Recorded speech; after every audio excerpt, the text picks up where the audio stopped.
Good morning students, good morning. कैसे आप सब? ह्यूमन रिप्रोडक्शन वाला चैप्टर अपने चल रहा है और ह्यूमन रिप्रोडक्शन वाले जो चैप्टर है उसके अंदर अपन ने मेल रिप्रोडक्टिव सिस्टम कंप्लीटली पढ़ लिया है और गैमेटोजेनेसिस अपन ने पढ़ लिया है। ठीक है, मेल गैमेटोजेनेसिस मीन्स स्पर्मेटोजेनेसिस यानी शुक्राणुओं के निर्माण की क्रिया। ठीक है, अपन ने कल जो टॉपिक स्टार्ट किया था वो स्टार्ट किया था female reproductive system. Female reproductive system के अंदर अपन एक डायग्राम देखा था जिसके सारे पार्ट्स अपन ने लेबल किए थे और उनके फंक्शंस अपन ने देखे थे। ठीक है, कल हमने स्टार्ट किया था ओवेरी यानी अंडाशय। ठीक है, अंडाशय जो होता है वो वन पेयर्ड स्ट्रक्चर होती है। ठीक है, प्राइमरी सेक्स ऑर्गन होता है। ओके, और हिट्रोक्राइन ग्लैंड की तरह काम करता है। हिट्रोक्राइन ग्लैंड की तरह मतलब वो एक्सोक्राइन की तरह भी वर्क करेगा और एंडोक्राइन की तरह भी वर्क करेगा। ठीक है, अगर वो एग का प्रोडक्शन कर रहा है यानी अंडा बना रहा है तो वो एक्सोक्राइन की तरह वर्क करेगा, और अगर वो हार्मोन्स सीक्रिएट कर रहा है तो वो एंडोक्राइन की तरह वर्क करेगा। और हमने बताया था कि ओवेरी जो होती है वो 4 प्रकार के हार्मोन का सिक्रीशन करती है। ठीक है, एक ट्रिक भी मैंने बताई थी आपको, पैरी पैरी। ठीक है, पैरी मतलब प्रोजेस्टेरोन, P4 प्रोजेस्टेरोन, E मतलब एस्ट्रोजन, I मतलब जो R4 हो गया रिलैक्सिन, और I मतलब हो गया इनिबिन हार्मोन। ठीक है, प्रोजेस्टेरोन हार्मोन को हमने प्रेगनेंसी हार्मोन कहा है, वो प्रेगनेंसी को मेंटेन करके रखता है। एस्ट्रोजन जो हार्मोन है वो सेकेंडरी सेक्सुअल कैरेक्टर्स को मेंटेन करता है। ठीक है, रिलैक्सिन हार्मोन प्रसव के दौरान, डिलीवरी के दौरान या पार्टुरेशन के दौरान प्यूबिक सिम्फाइसिस को रिलैक्स करता है। और इनिबिन जो होता है वो FSH हार्मोन को क्या करता है, उसके लेवल को कंट्रोल करके रखता है। तो ये 4 हार्मोन अपने पढ़े थे ओवरी के बारे में। फिर हमने देखा था कि जो ओवरी होती है, ठीक है, उसके 2 मेम्ब्रेन्स होती है। आउटर मेम्ब्रेन को अपन ने बोला है जर्मिनल एपिथेलियम और इनर मेम्ब्रेन को अपन ने बोला है tunica albuginea. It's that clear? उसके बाद अपन ने पढ़ा था कि ओवरी के अंदर 2 पार्ट होते हैं। आउटर पार्ट कौन सा है? कॉर्टेक्स। इनर पार्ट कौन सा है? मेडुला। मेडुला के अंदर ब्लड वेसल्स वगैरह होती है, लिम्फेटिक सिस्टम्स होते हैं, नर्व्स होती है।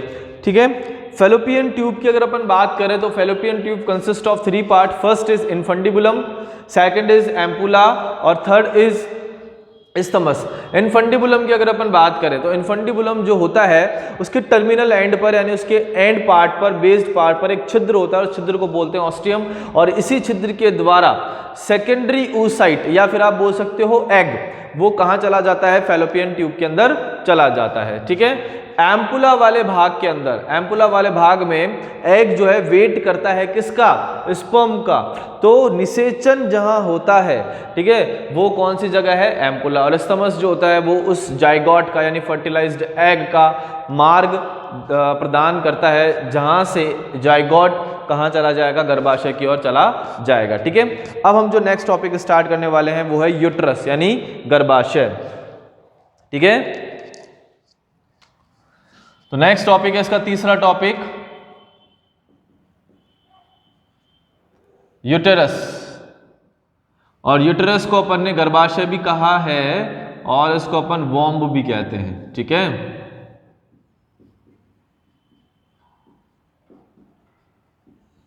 गर्भाशय, और इसका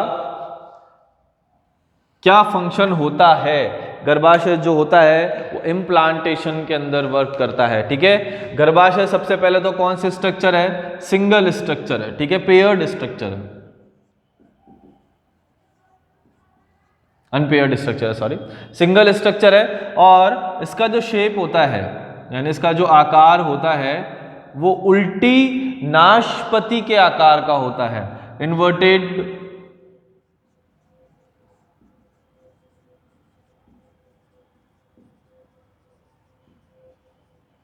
पियर शेप। ठीक है,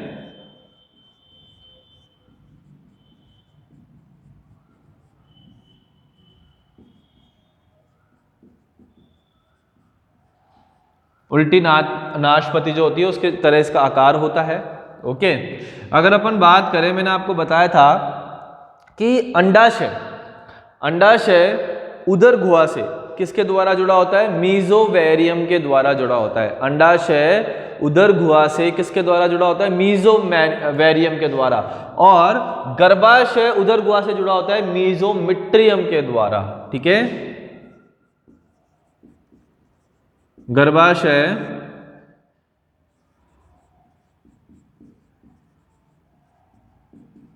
मीजोमेट्रियम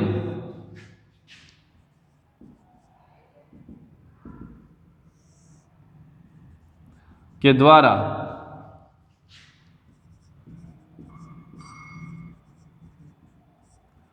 उदर गुहा से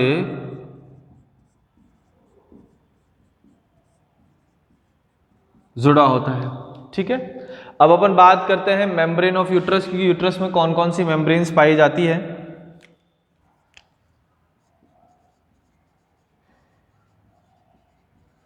मेम्ब्रेन ऑफ यूट्रस यानी गर्भाशय में पाए जाने वाली झिल्लियां। तो सबसे बाहरी जो झिल्ली है उसका नाम क्या है? पेरीमेट्रियम। सबसे बाहर वाली झिल्ली कौन सी है?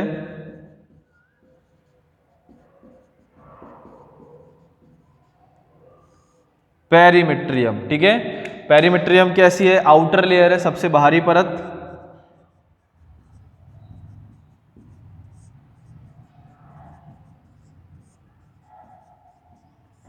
सबसे बाहरी परत है। ठीक है, इसके बाद अपन बात करें कि ये जो है एरियोलर कनेक्टिव टिश्यू और सिंपल स्क्वामस एपिथेलियम की बनी हुई होती है। ये बनी होती है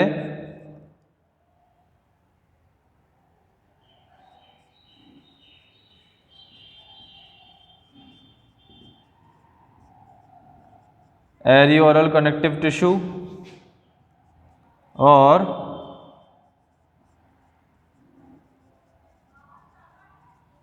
सिंपल स्क्वामस एपिथेलियम टिश्यू की बनी हुई होती है। ठीक है, उसके बाद अपन बात करें गर्भाशय के दूसरी झिल्ली की। तो गर्भाशय की दूसरी झिल्ली है मियोमेट्रियम।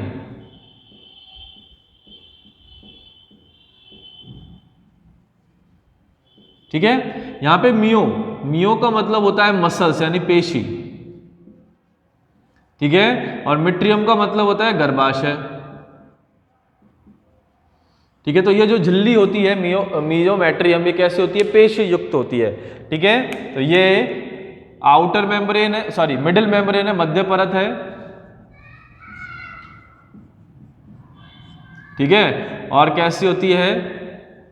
पेशी युक्त। प्रसव के समय हेल्प करेगी। ठीक है, तो मियोमेट्रियम जो है, मियो मतलब होता है पेशी, मेट्रियम का मतलब होता है गर्भाशय, तो पेशी युक्त है। तीसरी जो झिल्ली है इसकी वो होती है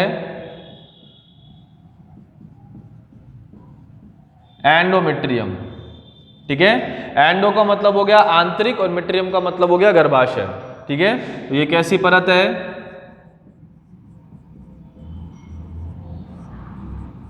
आंतरिक परत है। ठीक है, और इसके बारे में अगर बात करते हैं तो ये ग्रंथिल परत है, ग्लैंडुलर एपिथेलियम की बनी हुई होती है। ये कैसी होती है? ग्रंथिल परत होती है।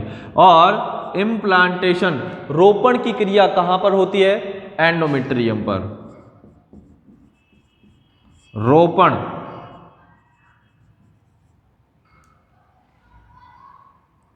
रोपण का मतलब क्या हो गया? कि ब्लास्टोसिस्ट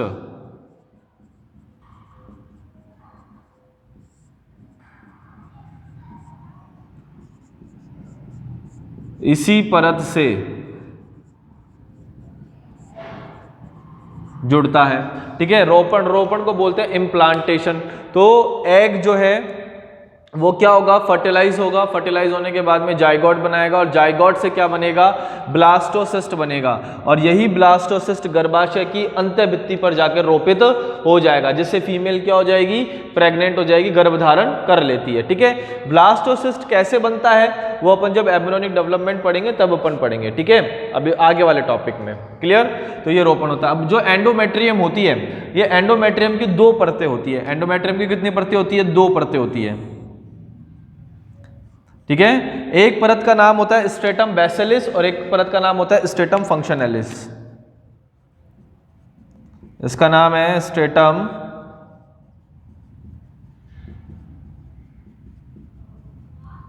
बैसिलस और इसका नाम है स्ट्रेटम फंक्शनैलिस। ठीक है, अब अपन बात करते हैं स्ट्रेटम बैसिलस की और स्ट्रेटम फंक्शनैलिस की। देखा, अगर प्रेगनेंसी नहीं होती है, ठीक है, अगर प्रेगनेंसी नहीं होती है, देखो एंडोमेट्रियम जो होता है ना, उसमें क्या होता है, रोपण होता है। ठीक है, आप समझ रहे हो, एंडोमेट्रियम में क्या होता है, रोपण होता है। यानी एंडोमेट्रियम की जो भित्ति है, ये वाली, जैसे मान लो ये एंडोमेट्रियम है ना, ये एंडोमेट्रियम की जो भित्ति है, ये तैयारी कर रही है किसकी, गर्भ धारण करने की। ठीक है, तो यहाँ पर ये परत क्या हो गई, मोटी हो गई। ठीक है, उसको पता है कि भाई एग जो है वो फर्टिलाइज होगा और फर्टिलाइज होने के बाद में जो गर्भ धारण होगा वो मेरे पास ही आके होगा। ठीक है, यहाँ पर आके क्या जुड़ जाएगा, ये ब्लास्टोसिस्ट आके यहाँ पे जुड़ जाएगा इस तरीके से। ठीक है, मान लो कि अगर फर्टिलाइजेशन ही नहीं होता है, फर्टिलाइजेशन मतलब स्पर्म जो है एग को फर्टिलाइज ही नहीं करता है, तब क्या होगा कि जो ये एंडोमेट्रियम है इसकी भित्ति झड़ जाएगी। क्या हो जाएगी, एंडोमेट्रियम की भित्ति झड़ जाएगी, जिससे ब्लीडिंग स्टार्ट हो जाएगी, यानी पीरियड से स्टार्ट हो जाएंगे, मेंस्ट्रुअल साइकिल स्टार्ट हो जाएगी। क्लियर। तो यहाँ पे दो परत होती है, स्ट्रेटम बैसिलस और स्ट्रेटम फंक्शनैलिस। तो जो परत झड़ती है वो कौन सी है, स्ट्रेटम फंक्शनैलिस, और जो परमानेंट रहती है, स्थायी रहती है, वो कौन सी है, स्ट्रेटम बैसिलस। ठीक है, तो ये परत कैसी होती है, स्ट्रेटम बैसिलस, ये परत जो होती है स्ट्रेटम बैसिलस, ये होती है परमानेंट यानी स्थायी। ये कैसी होती है, स्थायी, और ये वाली कैसी होगी, अस्थाई।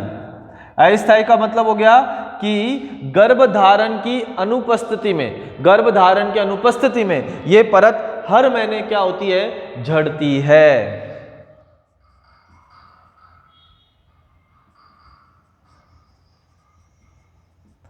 गर्भधारण की अनुपस्थिति में यह परत हर महीने झड़ जाती है। तो कौन सी परत झड़ जाती है, स्ट्रेटम फंक्शनैलिस झड़ जाती है। और कौन सी परत बची रहती है, एंडोमेट्रियम की स्ट्रेटम बैसिलस बची रहती है। तो इसका फंक्शन क्या होगा कि जब ये झड़ जाएगी तो हर महीने स्ट्रेटम फंक्शनैलिस का निर्माण कौन करेगा, स्ट्रेटम बैसिलस। तो अपन लिख सकते हैं कि ये परत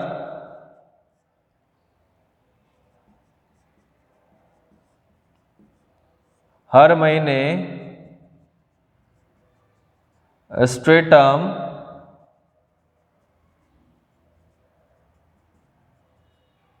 फंक्शनैलिस का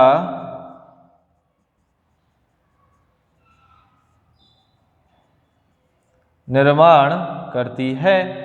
ठीक है, तो स्ट्रेटम फंक्शनैलिस का निर्माण कौन करेगा, स्ट्रेटम बैसिलस होगा। हर महीने झड़ने वाली जो परत है वो कौन सी है, स्ट्रेटम फंक्शनैलिस है। स्थायी परत कौन सी है, स्ट्रेटम बैसिलस है। It's that clear.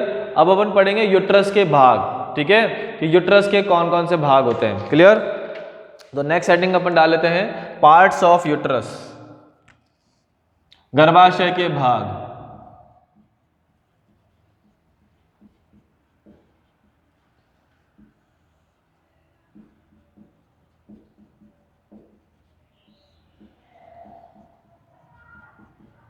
ठीक है, तो अपन यहाँ पे एक डायग्राम बना लेते हैं।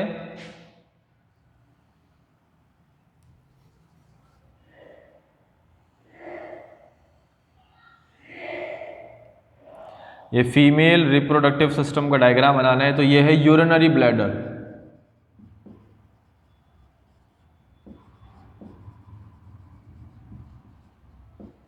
यानी मूत्राशय। ठीक है, और ये वाला जो पार्ट है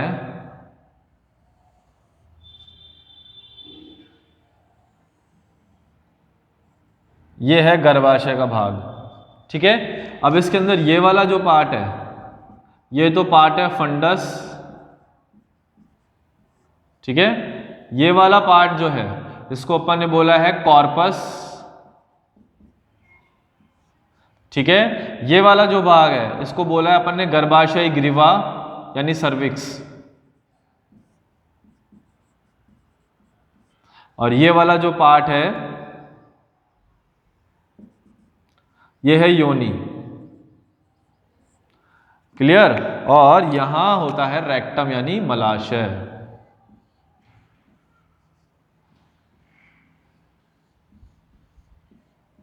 और ये क्या होता है,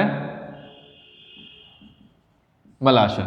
ठीक है, तो गर्भाशय के कितने भाग हो गए, गर्भाशय के 3 भाग हो गए। सबसे पहला भाग कौन सा है, फंडस। दूसरा भाग कौन सा है, कॉर्पस। तीसरा भाग कौन सा है, गर्भाशयी गिरवा। ठीक है, तो 3 भाग है ये। ठीक है, इनको पढ़ते हैं एक एक करके। तो सबसे पहले अपन बात करते हैं फंडस वाले भाग की। तो पहला भाग कौन सा है, फंडस।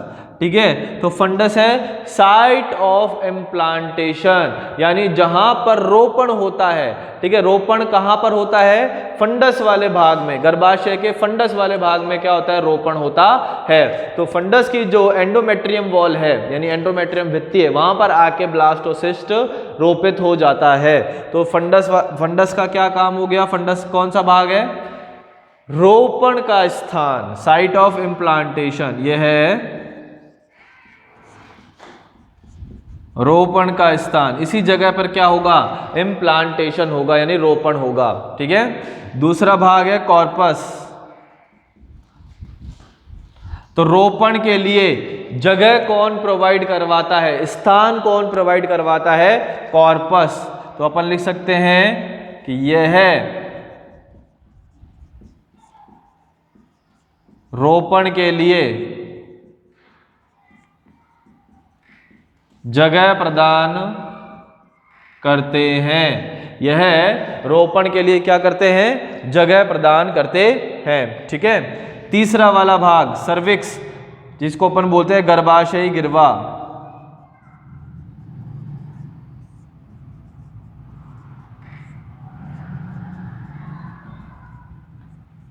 ठीक है, गर्भाशय गिरवा की अगर अपन बात करें तो ये कैसी होती है, सबसे लोअर पार्ट होता है, नीचे वाला पार्ट होता है और सिलेंड्रिकल होता है। ठीक है, आधारी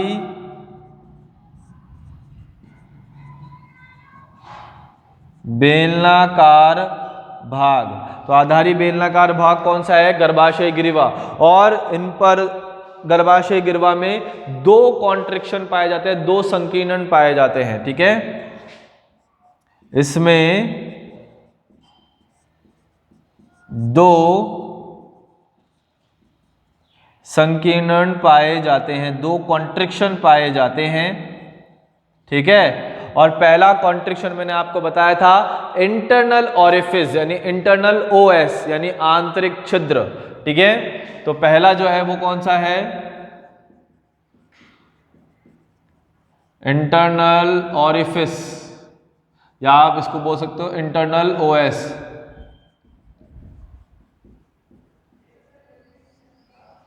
आंतरिक छिद्र कहां पर उपस्थित होगा, आंतरिक छिद्र ये उपस्थित होगा गर्भाशय और गर्भाशय गिरवा के बीच में। ठीक है, ये कहां पर होगा, गर्भाशय व गर्भाशयी ग्रीवा के बीच स्थित। जब अपन ने फीमेल रिप्रोडक्टिव सिस्टम पढ़ा था, उसका डायग्राम पढ़ा था, तब अपन ने बताया था इंटरनल ओएस। इंटरनल ओएस क्या होता है, आंतरिक छिद्र होता है, वो कहां पे उपस्थित होता है, गर्भाशय और गर्भाशय गिरवा के बीच स्थित होता है। ठीक है, और दूसरा जो होता है वो होता है एक्सटर्नल ओएस, बाह्य छिद्र। और ये कहां पर उपस्थित होता है, ये गर्भाशय ग्रीवा और योनि के बीच स्थित होता है।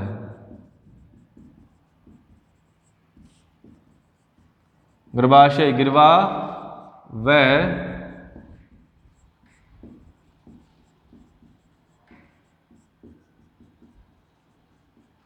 योनि के बीच स्थित। ठीक है, तो 2 प्रकार के छिद्र होते हैं, यहाँ पर 2 प्रकार के कॉन्ट्रिक्शन पाए जाते हैं। पहला जो कॉन्ट्रिक्शन है वो है इंटरनल ओएस, जो गर्भाशय और गर्भाशय ग्रीवा के बीच स्थित होता है। ठीक है, अपन ने डायग्राम बनाया था, गर्भाशय की अगर अपन बात करें तो ऐसे डायग्राम था, इस तरीके से।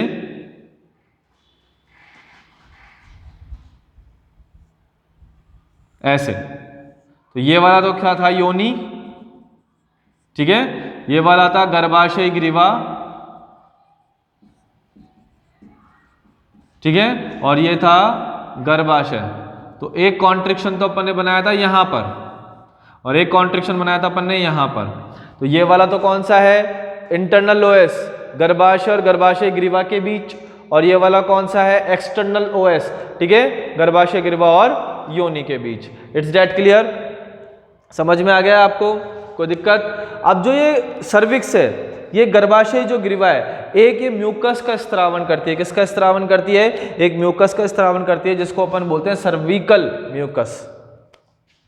तो ये किसका स्त्रावन करेगी? एक श्लेष्मा का स्त्रावन करेगी, जिसको अपन बोलते हैं गर्भाशयी श्लेष्मा, ठीक है। और इस गर्भाशयी श्लेष्मा के अंदर क्या क्या होता है? वाटर होता है, एंजाइम होते हैं, लिपिड, ग्लाइकोप्रोटीन होते हैं। इसके अंदर क्या क्या होते हैं? Water, enzyme, lipid, glycoprotein etcetera. और ये गर्भाशय श्लेष्मा क्या करता है? ये स्पर्म के मूवमेंट में बाधा उत्पन्न करता है। गर्भाशय श्लेष्मा क्या करेगा? स्पर्म के मूवमेंट में बाधा उत्पन्न करेगा। कि जैसे स्पर्म फीमेल रिप्रोडक्टिव सिस्टम के अंदर आएगा तो ये गर्भाशय श्लेष्मा क्या कर देता है? वहां पे उसके मूवमेंट में बाधा उत्पन्न करता है। तो बहुत सारे स्पर्म जो क्या हो जाते हैं, अपन ने पढ़ा था 200 से 300 मिलियन स्पर्म इजैकुलेट होते हैं, ठीक, तो बहुत सारे स्पर्म यहीं पे नष्ट हो जाते हैं, ठीक है। तो गर्भाशय के 3 भाग हो गए, फंडस, कॉर्पस, गर्भाशय ग्रीवा। तो जहां पर रोपण होगा, इम्प्लांटेशन होगा, वो भाग है फंडस। कॉर्पस उसको जगह प्रदान करेगा, और गर्भाशय ग्रीवा जो होते हैं उसमें 2 संकीर्ण पाए जाएंगे, इंटरनल ओएस, एक्सटर्नल ओएस, ठीक है। और गर्भाशय ग्रीवा जो है गर्भाशय श्लेष्मा का स्त्रावन करती है, जिसके अंदर वाटर, एंजाइम, लिपिड, ग्लाइकोप्रोटीन होते हैं, जो स्पर्म के मूवमेंट में क्या करते हैं? बाधा उत्पन्न करते हैं, ठीक है। इसको फटाफट से उतारो, फिर इसके आगे अपन पढ़ते हैं।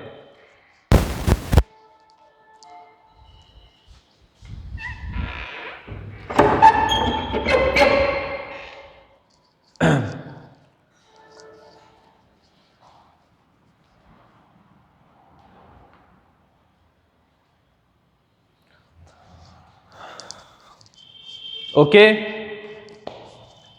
ठीक है।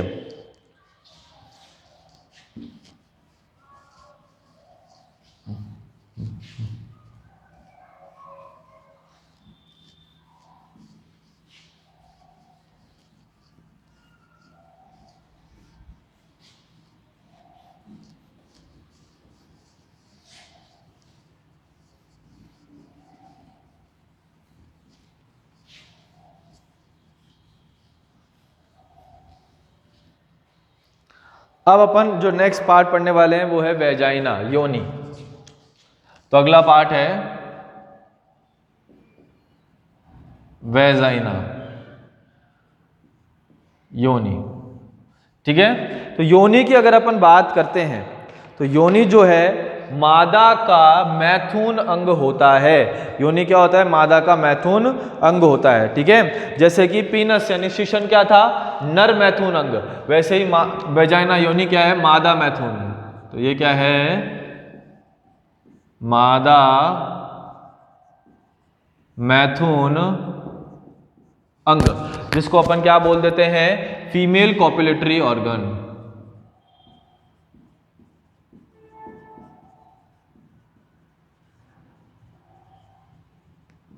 फीमेल कॉपुलेटरी ऑर्गन है, कैनाल भी बोल सकते हैं, ठीक है। फिर उसके बाद ये इंसेमिनेशन की साइट है। ये क्या होती है? इंसेमिनेशन की साइट होती है, यानी यहीं पर स्पर्म आके क्या होंगे? स्खलित होंगे, ठीक है। तो शुक्राणु के स्खलन का स्थान है ये।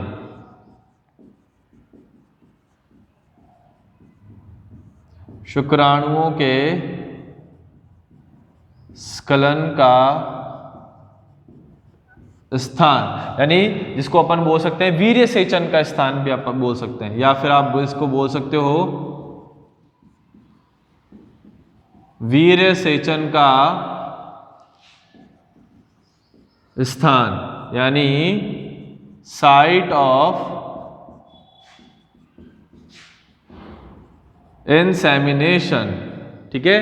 कि यहीं पर आके वीर्य क्या होता है? स्खलित होता है, साइट ऑफ इंसेमिनेशन होता है, ठीक है। साथ में अगर अपन बात करते हैं योनि की, तो योनि के जो ओपनिंग होती है, ठीक है, वहां पर एक झिल्ली पाई जाती है, इस झिल्ली को बोलते हैं अपन हाइमन झिल्ली, ठीक है। योनि द्वार पर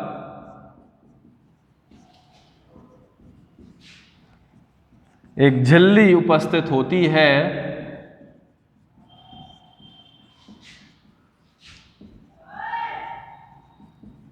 जिसे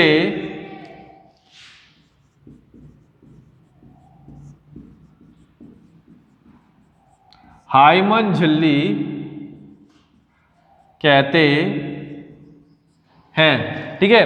देखो हाइमन झिल्ली कहते हैं, योनि द्वार पर उपस्थित होती है, तो हाइमन झिल्ली का टूटना, ठीक है, हाइमन झिल्ली का टूटना ये प्रदर्शित नहीं करता है कि फीमेल ने अपनी वर्जिनिटी लॉस कर दी है, ठीक है, कि फीमेल जो होती है वो अपवित्र हो गई है, ठीक है। हाइमन झिल्ली जो है बहुत अन्य कारणों से भी टूट सकती है, जैसे कि हैवी एक्सरसाइज करते टाइम हाइमन झिल्ली टूट जाती है, एथलीट्स जो होते हैं उनकी हाइमन झिल्ली ब्रेक हो जाती है, साइकिलिंग करते समय भी हाइमन झिल्ली ब्रेक हो जाती है। तो जरूरी नहीं है कि कॉपुलेशन करते टाइम ही हाइमन झिल्ली ब्रेक हो, अन्य रीजन की वजह से भी हाइमन झिल्ली टूट जाती है। तो हाइमन झिल्ली का टूटना ये इंडिकेट नहीं करता है कि फीमेल जो है वर्जिन है या फीमेल वर्जिन नहीं है, ठीक है। तो लॉस्ट ऑफ वर्जिनिटी, ठीक है, ये हाइमन झिल्ली के टूटने से इंडिकेट नहीं होती है। इट्स दैट क्लियर, समझ में आ गया यहाँ तक। तो वर्जिनिटी क्यों है, क्या है, क्या कैसे नहीं है, तो हाइमन झिल्ली का उसके अंदर कोई योगदान नहीं होता, क्योंकि हाइमन झिल्ली किसी और कारण की वजह से भी क्या हो जाती है, टूट जाती है। तो break down of hymen does not indicate the lost of virginity, ठीक है। दूसरी चीज अगर अपन बात करते हैं योनि की, तो योनि के अंदर ग्रंथियां नहीं पाई जाती है, ठीक है, अवॉइड ग्लैंड्स, तो योनि के अंदर ग्रंथियां अनुपस्थित होती है,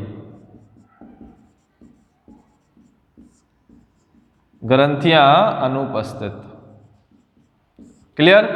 फिर अपन बात करते हैं रिप्रोडक्टिव लाइफ के अंदर, जब जनन काल होता है तब योनि के अंदर एक बैक्टीरिया पाया जाता है जिसको बोलते हैं अपन लैक्टोबैसिलस बैक्टीरिया। योनि में कौन सा बैक्टीरिया है,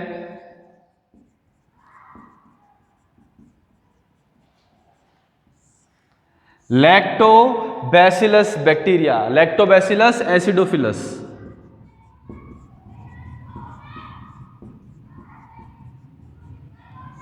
लैक्टोबैसिलस एसिडोफिलस नाम का बैक्टीरिया होता है जो क्या करता है, पीएच बना के रखता है, एसिडिक पीएच बना के रखता है योनि के अंदर। और एसिडिक पीएच कितनी होती है, 4 to 5, क्लियर। तो ये लैक्टोबैसिलस एसिडोफिलस जो होता है योनि के अंदर 4 से 5 पीएच को बनाए रखता है। और ये 4 से 5 पीएच कब बनती है, जब ग्लाइकोजन किस में कन्वर्ट हो जाता है, लैक्टिक एसिड में। ग्लाइकोजन किस में कन्वर्ट हो जाएगा, लैक्टिक एसिड के अंदर। तो लैक्टिक एसिड को कन्वर्ट करने के लिए कौन सा बैक्टीरिया है, सॉरी ग्लाइकोजन को लैक्टिक एसिड में कन्वर्ट करने के लिए कौन सा बैक्टीरिया है, लैक्टोबैसिलस एसिडोफिलस, जो योनि के अंदर 4 से 5 यानी एसिडिक जो है पीएच उसको मेंटेन करके रखेगा। तो योनि जो है मादा मैथुन अंग है जहां पर स्पर्म को डाला जाता है मेल मैथुन अंग के द्वारा, ठीक है। योनि द्वार पर एक झिल्ली उपस्थित होती है जिसे हाइमन झिल्ली कहते हैं, और हाइमन झिल्ली का टूटना वर्जिनिटी को इंडिकेट नहीं करता है, ठीक है। ग्रंथियां यहाँ पर क्या होती है, अनुपस्थित होती है। और रिप्रोडक्टिव टाइम में योनि के अंदर लैक्टोबैसिलस एसिडोफिलस नामक बैक्टीरिया पाया जाता है जो ग्लाइकोजन को लैक्टिक एसिड के अंदर कन्वर्ट कर देता है, यानी इसका पीएच होगा 4 से 5। यहां तक समझ में आ गया है सबको, उसको उतारो, फिर अपन नेक्स्ट टॉपिक पढ़ते हैं।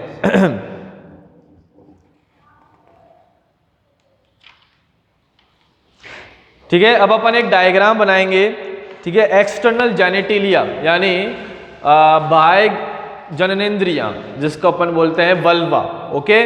वो देखते हैं क्या होता है, तो इसको मिटा रहा हूं मैं।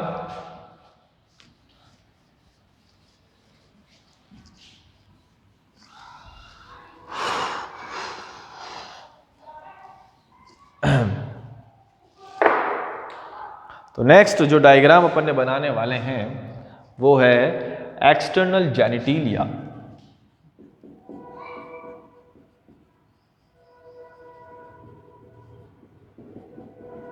इसको अपन वल्वा भी कह सकते हैं ना, बाह्य जननेंद्रियां। क्या होता है बाह्य जननेंद्रियां, क्या होता है वल्वा? तो अपन बोल सकते हैं external part of reproductive system, कि मादा जनन तंत्र का बाह्य भाग, मादा जनन तंत्र का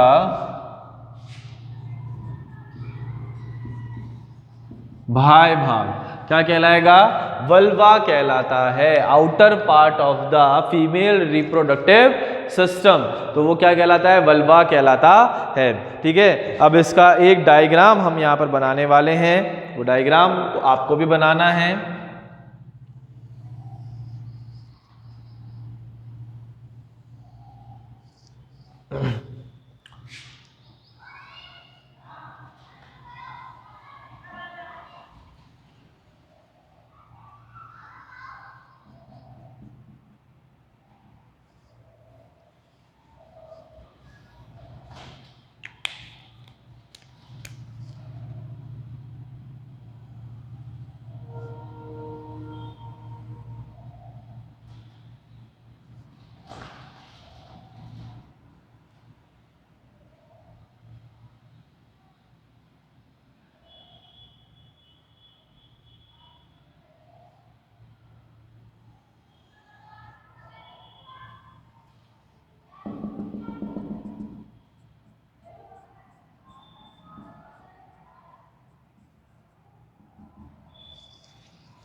ठीक है,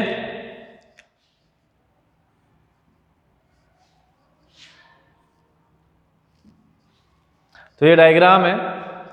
ओके, ये डायग्राम है किसका? एक्सटर्नल जेनेटिलियल वल्वा का। ठीक है, अपन इसको एक एक करके पढ़ते हैं। तो आपको जो सबसे बाहरी परत यहाँ पे दिखाई दे रही है उसको अपन बोलेंगे मॉन्स प्यूबिस।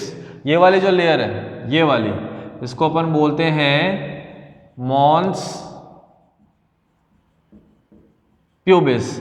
क्या नाम है इसका? मॉन्स प्यूबिस, या फिर अपन बोल सकते हैं इसको मॉन्स वेनेरिस, या इसका दूसरा नाम है मॉन्स वेनेरिस। ठीक है, ये सबसे बाहरी परत होती है और इसके अंदर क्या क्या उपस्थित होता है? इसके अंदर उपस्थित होता है फैटी टिश्यू और सीबेशियस ग्लैंड। इसके अंदर क्या होता है? इनमें होते हैं वसीय ऊतक और साथ में होती है तेलीय ग्रंथियां, वसीय ऊतक और तेलीय ग्रंथियां। और इसके चारों तरफ क्या उपस्थित होते हैं? बाल उपस्थित होते हैं, जिसको अपन बोलते हैं प्यूबिक हेयर।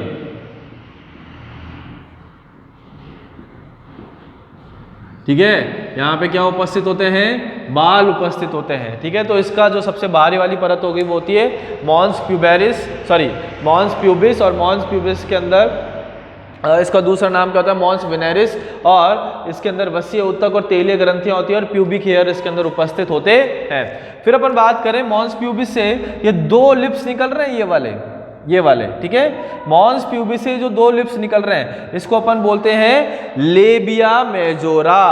ठीक है, ये वाला जो भाग है, ये वाला, इसको अपन ने बोला है लेबिया मेजोरा।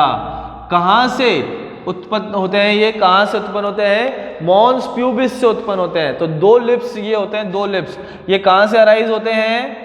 मॉन्स प्यूबिस से। तो मॉन्स प्यूबिस दो पार्ट्स के अंदर डिवाइड हो जाता है, जिसको अपन बोलते हैं लेबिया मेजोरा। और इस लेबिया मेजोरा के अंदर वाला जो भाग होता है, आंतरिक भाग में बाल होते हैं अनुपस्थित। आंतरिक भाग में बाल अनुपस्थित होते हैं। ठीक है, और इसका जो बाहरी भाग होता है, ठीक है। तो बाहरी भाग में उपस्थित होती है पसीने वाली ग्रंथियां यानी स्वेद ग्रंथियां, ठीक है, तेलीय ग्रंथियां और बाल। बाहरी भाग में क्या क्या उपस्थित होता है? बाहरी भाग में उपस्थित होते हैं, बाहरी भाग में स्वेद ग्रंथियां, स्वेद ग्रंथियों को अपन बोलते हैं पसीने वाली ग्रंथियां, ठीक है। साथ में तेलीय ग्रंथियां और होंगे बाल। क्लियर? तो ये होता है लेबिया मेजोरा। आंतरिक भाग में बाल अनुपस्थित होंगे, बाहरी भाग में श्वेत ग्रंथियां, तेलीय ग्रंथियां उपस्थित होगी, ठीक है। फिर ये वाली जो स्ट्रक्चर आपको दिखाई दे रही है, बिंदु वाला स्ट्रक्चर, ये है आपके मूत्र द्वार। ये कौन सा है? मूत्र द्वार, जिसको अपन बोलते हैं यूरिथ्रल ओपनिंग।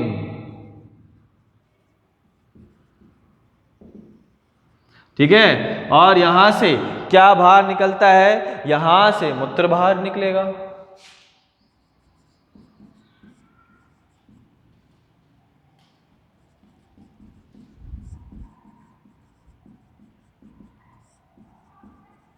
ठीक है। फिर आपको ये वाली जो ओपनिंग दिखाई दे रही है, इस ओपनिंग को अपन बोलते हैं योनि द्वार, वेजाइनल ओपनिंग। ये कौन सा है? योनि द्वार। और यहीं से, यहीं पर क्या होता है? इंसेमिनेशन होता है, यहीं पर वीर्य सेचन होता है। वीर्य सेचन का स्थान, ठीक है। और इसी भाग से जो ब्लड है वो बाहर आता है जब स्ट्रेटम फंक्शनलिस टूटती है। तो मेंस्ट्रुअल साइकिल के दौरान जो ब्लीडिंग होती है वो कौन से भाग से होती है? वेजाइनल भाग से होती है, योनि द्वार से होती है, ठीक है। तो अपन लिख सकते हैं मध्यस्राव के दौरान रक्त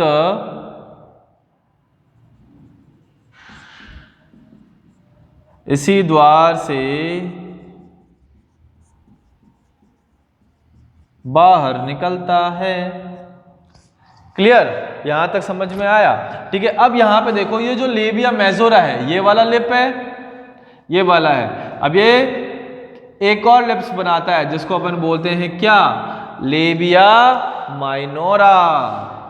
ये है लेबिया माइनोरा, ठीक है। तो लेबिया माइनोरा चारों तरफ किससे कवर होता है? लेबिया मेजोरा से कवर होता है, ठीक है। तो लेबिया माइनोरा किससे कवर होता है? लेबिया मेजोरा से कवर होता है, ठीक है। और ये क्या करता है? प्रोटेक्ट करता है किसको? मूत्र मार्ग, सॉरी, योनि द्वार को। ये योनि द्वार की सुरक्षा करता है। क्या करता है? ये योनि द्वार की सुरक्षा करता है, ठीक है। Labia minora. अब ये लेबिया माइनोरा आगे जाके क्या हो जाता है? फोल्ड हो जाता है। यहाँ पे क्या हो जाता है? ये आगे जाके फोल्ड हो जाता है, और इस फोल्ड वाले पार्ट को बोलते हैं अपन फोरचेट। ये वाला जो पार्ट है इसको अपन ने बोला है फोरचेट। यानी लेबिया माइनोरा आधारी भाग पर क्या हो जाता है? फोल्ड हो जाता है, जिसको अपन ने बोला है फोरचेट। ये वाला जो भाग है ये है गुदा यानी एनस, जहां से मल बाहर निकलता है, ठीक है। ये वाला जो भाग होता है इसको अपन बोलते हैं क्लीटोरिस, भगशेफ, भगशेफ, जिसको अपन ने बोला है clitoris. Most sensitive part of female reproductive system, female reproductive system का सबसे संवेदनशील भाग होता है ये, ठीक है। तो अपन लिख सकते हैं इसके बारे में, सबसे संवेदनशील भाग मादा जनन तंत्र का, मादा जनन तंत्र का सबसे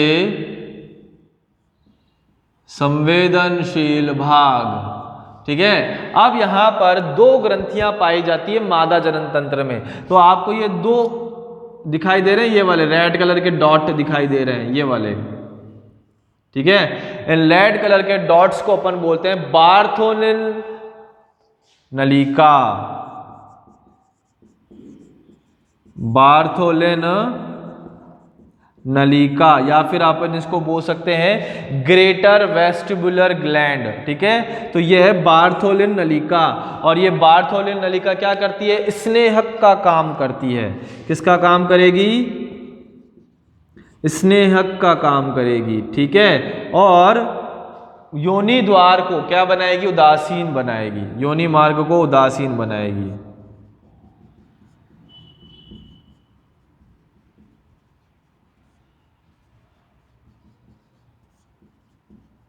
ठीक है। जैसे कि मेल के अंदर होती है काउपर ग्लैंड, मेल के अंदर कौन सी होती है, काउपर ग्लैंड होती है, जिसको अपन बल्बोयूरेथ्रल ग्लैंड भी बोलते हैं। तो उसकी तरह काम करती है फीमेल में कौन, बार्थोलिन नलिका, उसकी तरह कौन काम करेगी, बार्थोलिन नलिका।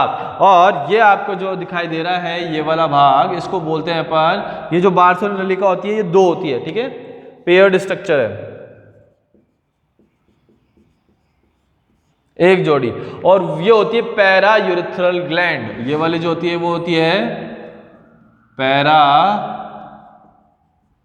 यूरेथ्रल ग्रंथि, और ये होती है संख्या में एक, ठीक है। संख्या में कितनी होती है, ये एक होती है, ठीक है। और इसका क्या काम होता है, ये जीवाणुओं से या आप बोल सकते हो जो भी इन्फेक्शन से सुरक्षा करती है ना, ये अपन बोल सकते हैं इसका काम क्या होता है, एंटी माइक्रोबियल होती है ये, आप कह सकते हो एंटी माइक्रोबियल, सूक्ष्म जीवों से सुरक्षा करती है।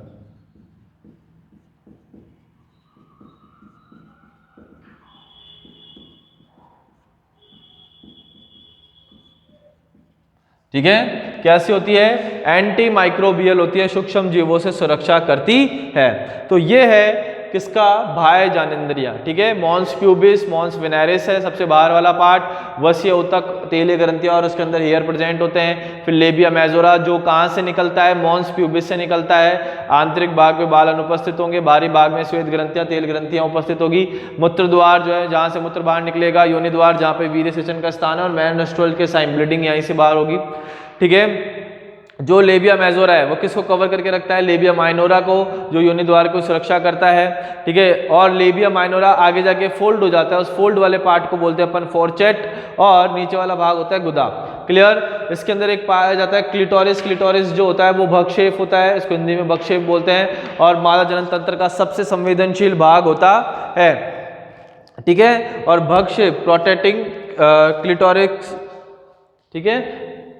और भक्षेप जो होता है उसके ऊपर एक ग्रंथि होती है, इसको बोलते हैं पैरायूरेथ्रल ग्रंथि, और पैरायूरेथ्रल ग्रंथि जो होती है संख्या में एक होती है और सूक्ष्म जीवों से सुरक्षा करती है, एंटी माइक्रोबियल होती है। और यहाँ पे दो नलिकाएं होती है जिसको अपन बोलते हैं बार्थोलिन नलिका, जो मेल के अंदर काउपर ग्लैंड की तरह काम करती है, ठीक है। अब कौन सी ग्लैंड किसकी तरह काम करती है वो अपन यहाँ पर लिख लेते हैं ना। मैं यहाँ पर लिखता हूँ मेल और यहाँ पे लिख देता हूँ फीमेल, ठीक है, कि कौन कौन से कॉमन चीज है। तो यहाँ पर देखो जो वृषण कोश है, मेल में क्या है, वृषण कोश, तो फीमेल में वृषण कोश की तरह काम कौन करेगा, लेबिया मेजोरा,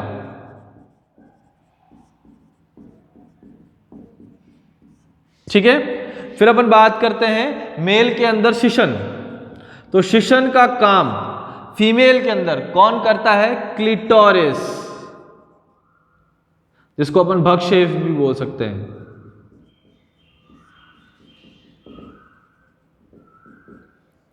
ठीक है। फिर अपन बात करते हैं मेल के अंदर जो प्रोस्टेट ग्रंथि है, फीमेल के अंदर उस ग्रंथि की तरह काम कौन करेगा, पैरायूरेथ्रल ग्रंथि,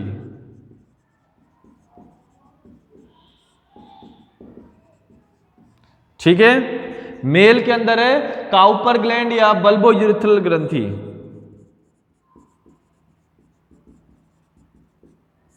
बल्बोयूरेथ्रल ग्रंथि। तो बल्बोयूरेथ्रल ग्रंथि फीमेल में किसकी तरह कार्य करेगी, बार्थोलिन नलिका,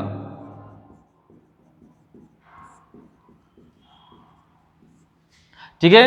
एक होती है इसके अंदर सेमिनल वेसिकल यानी शुक्राशय, और फीमेल में शुक्राशय का काम कौन करता है, यूट्रस यानी गर्भाशय, ठीक है, दोनों एक दूसरे के जैसे काम करते हैं, नाम अलग अलग है। वृषणकोश जो होता है मेल में और फीमेल के अंदर वैसी संरचना होती है लेविया मेजोरा, शिशन मेल में और वैसी संरचना होती है क्लिटोरिस। मेल के अंदर जो प्रोस्टेट ग्रंथि होती है वैसे होती है पैराइथल ग्रंथि फीमेल के अंदर, जो सेम फंक्शन परफॉर्म करती है।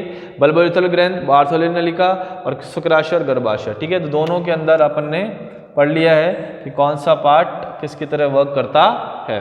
तो ये अपना कंप्लीट हो चुका है मादा जनन तंत्र। ठीक है, कल हम पढ़ेंगे अंड जनन की प्रक्रिया। कल वाला जो स्टार्ट होने वाला है टॉपिक वो बहुत इंटरेस्टिंग टॉपिक है, और उसके अंदर आप जो है अपने पेन पेंसिल अलग अलग कलरफुल पेन्स रखिएगा। ठीक है, वहाँ पे डायग्राम्स बनेंगे बहुत अच्छे अच्छे। ठीक है, बहुत इंटरेस्टिंग टॉपिक है कल वाला, तो कल की क्लास जरूर लेना। बहुत सारे कॉन्सेप्ट क्लियर होंगे कल इस चैप्टर के। ठीक है, बहुत सारे कॉन्सेप्ट क्लियर होंगे और आपको बिल्कुल समझ में आ जाएगा कि कैसे क्या चल रहा है। ओके, तो आप कल की क्लास जरूर लेना। It's okay, thank you so much, bye.